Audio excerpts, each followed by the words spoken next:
حضرت ابوبکر صدیق رضی اللہ تعالیٰ عنہ خلیفۃ المسلمین بنے، خلیفہ بنے تو سویرے جس رات خلیفہ بنے سویرے سر پہ ٹوکری رکھی، منڈی کی طرف جا رہے ہیں۔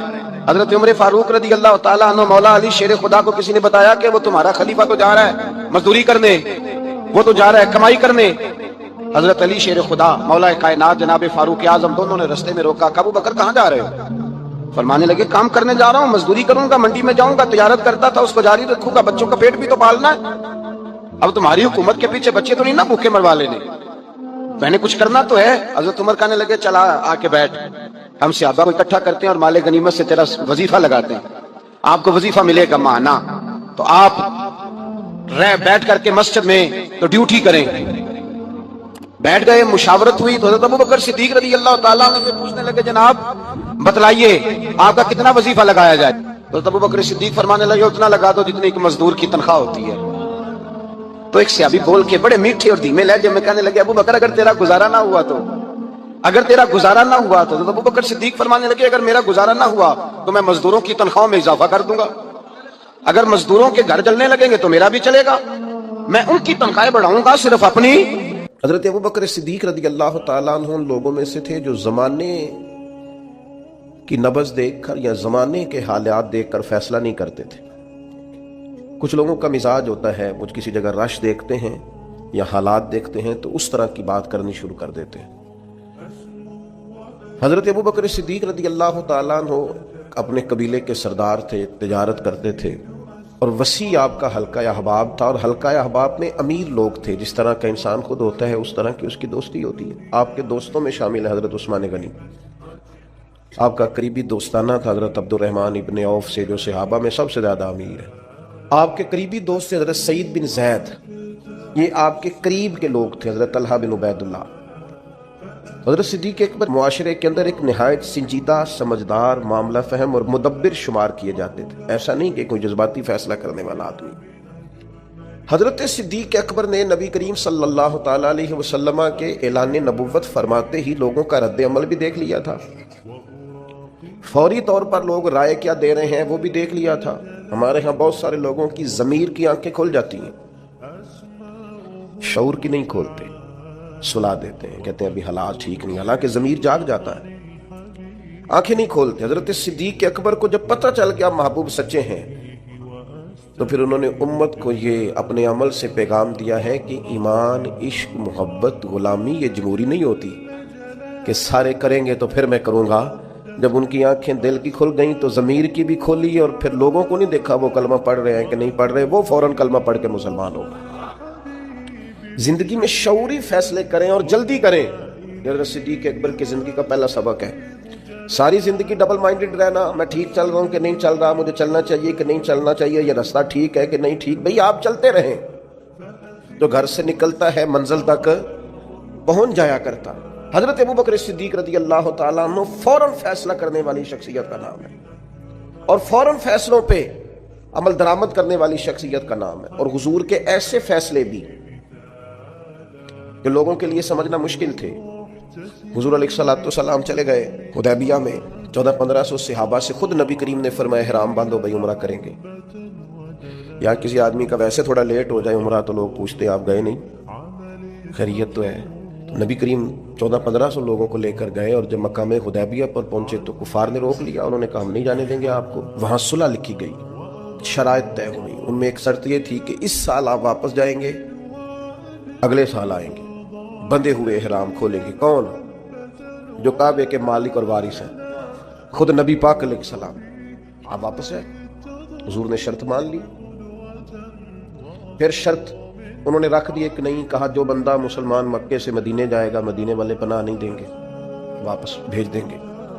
کہ مدینے کا شخص مکے گیا تو مکے والے واپس نہیں بھیجیں گے، شرط برابر کی نہیں، پر حضور نے فرمایا مان لو، لکھو۔ بڑا مشکل کام ہے اس طرح کی باتیں کرنا، یہ تو دب کے صلح ہو رہی ہے۔ اب ایک اور شرط، جب شرطیں لکھی جا رہی تھی تو ایک اور شرط، حضرت مولا علی شیر خدا مولا کائنات رضی اللہ تعالیٰ عنہ کے ہاتھ میں قلم تھا، وہ لکھ رہے تھے۔ جب شرطیں لکھنے لگے تو انہوں نے لکھا محمد رسول اللہ صلی اللہ تعالیٰ علیہ وسلم اور قریش مکہ کے ماں بین معاہدہ۔ اس پر بھی کفار بولے، انہوں نے کہا یہ بھی ہمیں قبول نہیں، آپ محمد ابن عبداللہ لکھیں۔ محمد رسول اللہ نہیں، محمد ابن عبداللہ لکھے. یہی تو ہمارا آپ سے مسئلہ ہے معاذ اللہ. اگر ہم آپ کو رسول اللہ مان جائیں تو لائی کس بات کی؟ آپ کاٹیے. حضور کا حکم ماننا بڑا ضروری ہے. نبی پاک نے فرمایا حضرت علی سے یہ رسول اللہ کاٹ دو. مولا علی قلم چھوڑ کے پیچھے کھڑے ہو گئے. پھر فرمایا اسے کاٹ دو. پھر پیچھے کھڑے ہو، کاٹ دو. شیر تھے. شیر اور دلیر لوگوں کی آنکھوں میں آنسو کم آتے ہیں. تیسری دفعہ کریم نے فرمایا علی میں نے کہا ہے کاٹ دو. ہاتھ باندھ لیے، کہا حضور نہیں کاٹنا تھا.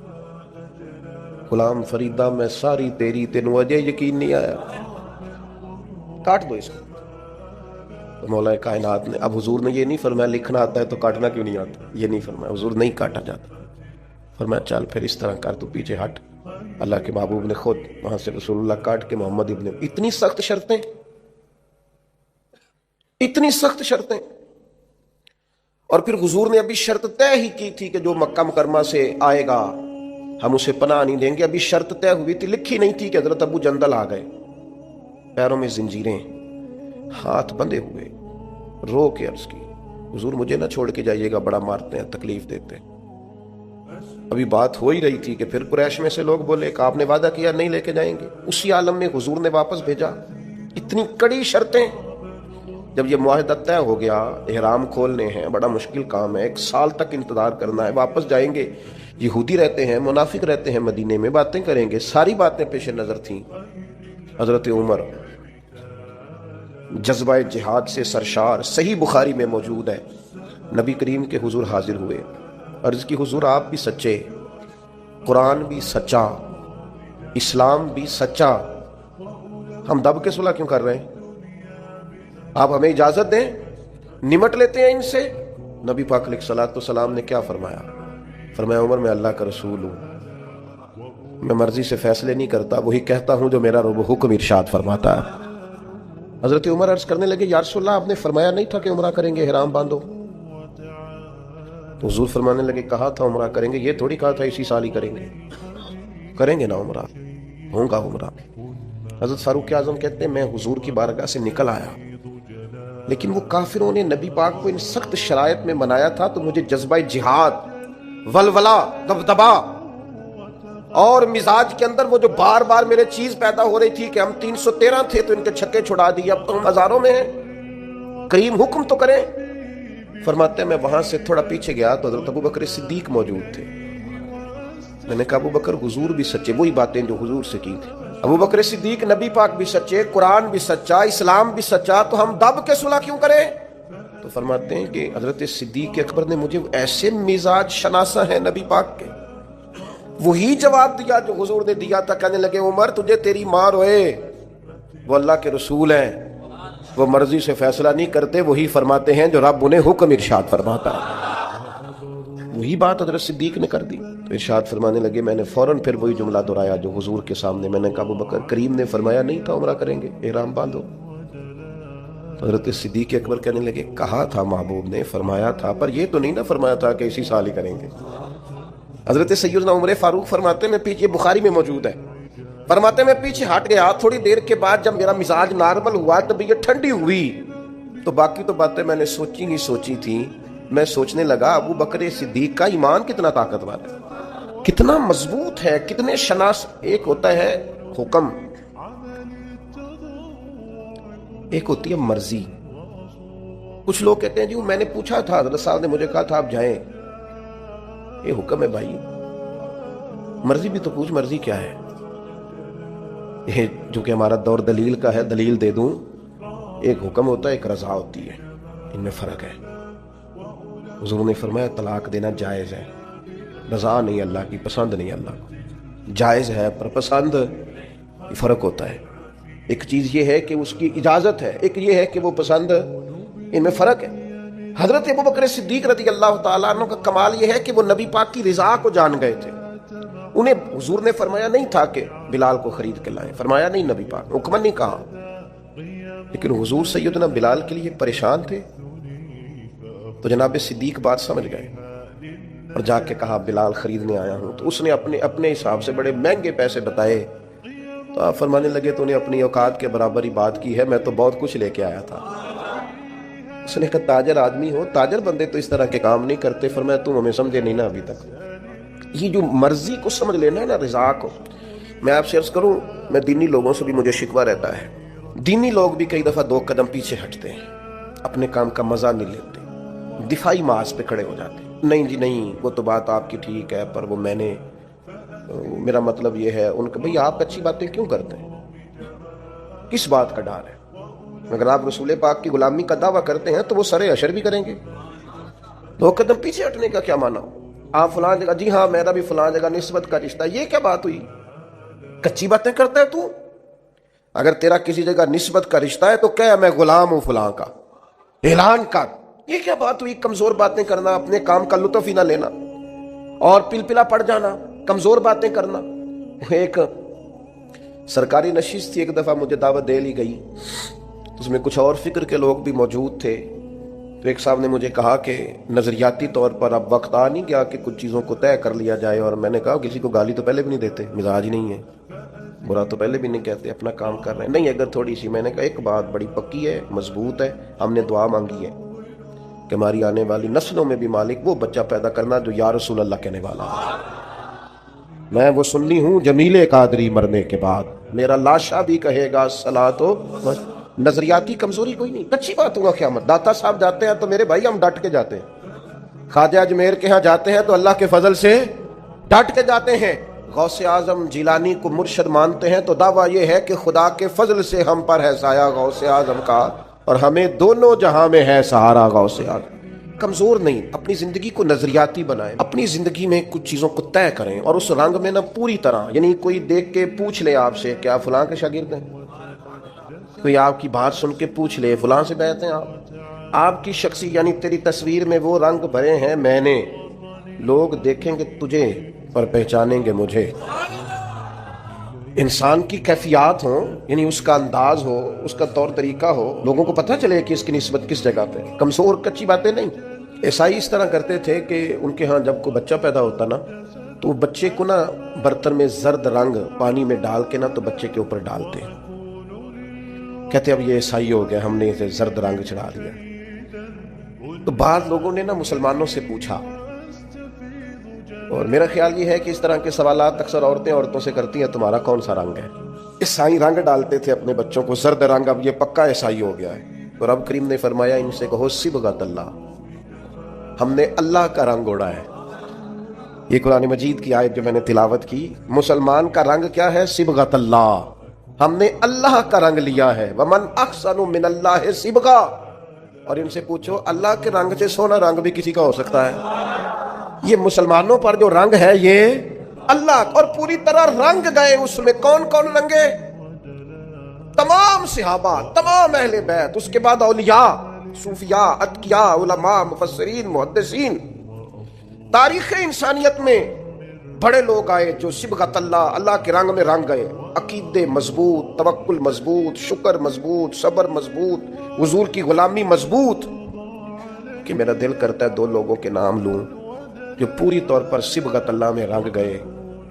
ایک نام انبیاء میں ہے، وہ ہے حضرت ابراہیم خلیل اللہ کا، واتخذ اللہ ابراہیم خلیلا، میں نے جناب ابراہیم علیہ السلام کو اپنا خلیل بنا لیا۔ اور کیسے بنایا؟ وَإِذِ ابْتَلَىٰ إِبْرَاهِيمَ رَبُّهُ بِكَلِمَاتٍ فَأَتَمَّهُنَّ قَالَ إِنِّي جَاعِلُكَ لِلنَّاسِ إِمَامًا۔ رب فرماتا ہے میں نے بعض باتوں میں جناب ابراہیم کو آزمایا، میں نے امتحان لیا، یاری تیری سونا تے آزمائشاں تیریاں اگ، سونا پرکھیا جامدائی پہلو نال اگاں دے لگ۔ اللہ فرماتے ہیں میں نے ان سے امتحان لیا، فَأَتَمَّهُنَّ، پھر امتحان لینے والا فرماتا ہے وہ میرے امتحان پہ پورے اترے۔ قَالَ إِنِّي جَاعِلُكَ لِلنَّاسِ إِمَامًا، فرمایا ابراہیم اب میں آپ کو لوگوں کا امام بنانے والا ہوں۔ حضرت ابراہیم انبیاء میں اور امت مسلمہ میں جس نے پورا رنگ پوری طرح اوڑا ہے نا اللہ کا رنگ، وہ حضرت ابوبکر صدیق، پوری طرح صبغۃ اللہ۔ نبی پاک علیہ السلام نے فرمایا جنتیوں کی 360 نشانیاں ہیں، کسی میں ایک بھی پائی جائے نا تو وہ جنتی ہے۔ حضرت صدیق اکبر دھیمے بڑے تھے، بات بڑی آہستگی سے کرتے تھے، لہجہ بڑا بردباری والا تھا، دھیمے سے انداز میں عرض کی حضور غلام میں بھی کوئی 360 میں سے ایک آدھ پائی جاتی ہے؟ وہ جنتیوں کی 360 علامتیں ہیں، کسی میں ایک پائی جائے علامت تو بندہ جنتی ہے۔ جنتیوں کی علامتوں میں سے تو بڑے دھیمے انداز میں تھوڑا وہ شہرت سے بچنے والا پیچھے پیچھے رہتا ہے اور جی چاہتا ہے ساری غزلیں اس پیارے کے نام کریں۔ پوچھا کہ میرے اندر بھی ایک پائی جاتی ہے؟ پھر حضور مسکرائے اور جس انداز کا سوال تھا اس سے کئی لاکھ گنا بے حساب گنا بڑھ کے محبوب نے مسکرا کے ابو بکر کسی میں ایک پائی جاتی ہے، کسی میں دو پائی جاتی ہیں، آپ کے اندر تو 360 ساری کی ساری پائی جاتی ہے، ساری کی ساری۔ لوگوں نے بڑی بڑی جناب صدیق اکبر کی شان بیان کی۔ یہ جو ہم تو الحمدللہ مرید ہی مولا علی کے ہیں نا، ہمیں جو شجرہ دیا گیا ہے نا، شجرہ، ہم حضرت علی کے مرید ہیں۔ ہمیں جو ہمارے بزرگوں نے شجرہ دیا ہے نا، اس میں نبی پاک کے بعد مولا علی کا نام ہے ہمارے شجرہ طریقت میں۔ ہم سچی مچی کے مرید ہیں مولا علی، مرید ہیں شیر خدا سے۔ لیکن ہم اس لیے حضرت صدیق کی تعریفیں کرتے ہیں کہ ہمارے پیر مولا علی جناب صدیق کی تعریف کرتے ہیں، مولا علی شیر خدا رضی اللہ تعالیٰ عنہ تعریف کرتے ہیں۔ بڑے لوگوں نے شان سیدنا صدیق اکبر بیان کی، اور نبی پاک کے جو الفاظ ہیں نا، بات کی تو شرح ہی نہیں ہو سکتی۔ حدیث میں بعض ایسے حضور کے ارشادات ہیں، شرح ہی کوئی نہیں، کیا تفصیل کرے کوئی۔ یعنی صحیح حدیث میں حضور نے فرمایا مجھے جتنا نفع ابو بکر کے مال نے دیا ہے کسی کے مال نے نہیں دیا۔ حضور فرمانے لگے گر میں کسی کو خلیل بناتا تو ابو بکر صدیق کو بناتا۔ آپ سمجھ رہے ہیں چیزوں کو؟ میری بات پر غور کرنا۔ بڑے لوگ عظمت صدیق بیان کرتے ہیں۔ ہمارے ہاں خانقاہ آل و مہار شریف ہے سیالکوٹ میں، وہاں خطیب الاسلام پیر سید فیض الحسن شاہ صاحب آل و مہاروی رحمۃ اللہ علیہ، ابو الکلام انہیں کہا جاتا تھا۔ گفتگو کرنے میں مہارت، سید زادے کا روب اور خون رسول کی چاشنی۔ نقشبندی اپنا سلسلہ طریقت حضرت صدیق اکبر سے شروع کرتے ہیں نبی پاک کے بعد۔ نقشبندی سلسلہ طریقت میں نبی پاک کے بعد حضرت صدیق اکبر کا نام ہے، پھر حضرت سلمان فارسی کا، اس طرح کر کے وہ اپنا شجرہ طریقت مشائخ چلاتے ہیں۔ حضرت پیر فیض الحسن شاہ صاحب رحمۃ اللہ علیہ چونکہ چورا شریف سے وابستہ تھے، نقشبندی سلسلے میں مرید تھے، بات کرتے تھے تو وہ جن سے میں نے سنی انہوں نے بھی بڑے والہانہ انداز میں سنائی۔ کہنے لگے بات کرتے تھے جان نکال لیتے، کہتے تھے لوگوں سنو میں سید ہوں، میری آنکھ دیکھو سچا سید ہوں۔ فرماتے تھے میری طرف دیکھو میں نے کچھ 4 کتابیں پڑھی ہیں، پڑھا لکھا سید ہوں۔ اور پھر بات کرتے تو بات میں اور وزن پیدا کرتے، کہتے اگر